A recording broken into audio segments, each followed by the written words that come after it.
Hi, I'm Doug Jones, mortgage lender and realtor. And yesterday, I work in a building that has 9 stories, and there's an elevator. I took the elevator down as I was leaving yesterday, and I bumped into a young fellow, and we started talking. And he's from the area. He's lived here his whole life, and looks like about 22, 23 years old. And he asked me what I did for a living, and I was telling him about mortgages and real estate. And he started asking me questions, and I could see the forlorn, for the sadness, for the look in his eyes, because he was giving me a message that I can never buy. I can never do this in this valley, and I don't know what to do. And so I talked to him for a while, and as we talked, the first thing I told him was to keep his credit excellent, keep his credit as good as he always can, be aware of his credit score, keep his credit score high. The next thing was save money. Just save money every way he can, put the money aside, don't touch it, and save it. And at the same time, going hand in hand with that, reduce expenses, because a lot of people will save money, but yet they'll go out and get a big car payment, and bingo, they don't qualify for a mortgage because of the debt ratio qualification. Save money, or cut the expenses. But the thing I did not mention, and the biggest thing was to keep the dream, keep the desire, keep the want to do something, to buy something, to have something, to whatever goal he wants. I didn't talk about dream. And I'll tell you about a few of the books that influenced my life and my success, if you will, and the things I've done. And they're very important to me, and I think they will be important to a lot of people. And there's a lot of self-help books. There's a lot of positive psychology books. But over the years, I've noticed, in truth, my personal opinion is they're mostly diluted. They're really diluted because they come from people who are young, starting to write, and they write books, and they don't have the background, the experience, the hurt, the desire, maybe the poverty background that a lot of these people had. And one of the books is The Power of Positive Thinking. That was a real popular book in the 50s. It's by a minister, Norman Vincent Peale, but it's an excellent book to start with. Think and Grow Rich is a classic. These are all classics, by the way.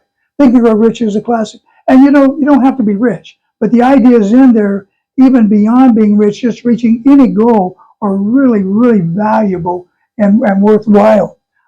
The Power of Your Subconscious Mind.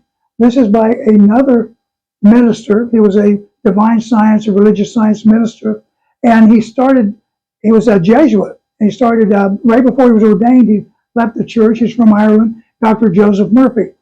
Extraordinary. And the good thing today is you can get these on video, YouTube video. You can listen to these. You can put those earbuds in, you can drive, and you can listen to these books and these ideas. And then the last one I put up here is just a name, because he's got a lot of videos, is Neville Goddard. Neville Goddard. And all of these are really, really valuable. You take the one that maybe resonates with you, say, okay, I want to reach a goal. I really have a dream to reach a goal. And when you want to reach a goal, you will do it, because the mind is brilliant. No matter if you have a 5th grade education or a PhD, your mind is brilliant. And that's the one thing that we keep forgetting to tell people. Your mind is brilliant. I tell myself, my mind is brilliant. Those D's didn't count. So anyway, but Neville Goddard is very powerful. And I know at one time in my life, I was young.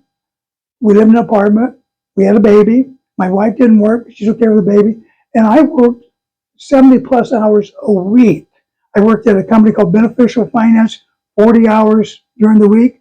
At night, 5 days a week, I went to Los Altos and worked for a collection agency from 6 to 9, 5 days a week. And then on weekends, I worked from sometimes 8, sometimes 10 hours Saturday and Sunday at a stop and go store. I don't know if they have stop and goes across the country anymore, like a 7-Eleven store. So my point is, and I never begrudged anything. It's just we were poor. I was raised poor, and I just did what I had to do. But I did have a dream, and I wanted my family, and I wanted a house, and I wanted to do things.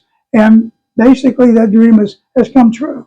So, but if I were really, really, really billionaire rich, I would probably just meet people like that kid, and I'd say, look, I'll help you. We'll find a way. I'd buy the house. I'd finance it for him, and I'd give him a low interest rate. And, I know I do. I know Elvis Presley did that. Shaquille O'Neal does that kind of thing. Elvis didn't do houses, but cars, and Shaquille does things. That kind of giving heart is what I have. I don't have the resources to do that, but if I were, I would do that too. Everybody deserves to reach their dream in this life. So the first thing, these things are very important, but if you want to buy a home, the biggest thing, the really biggest thing is right here, have the dream and think about that dream. So I'm Doug Jones.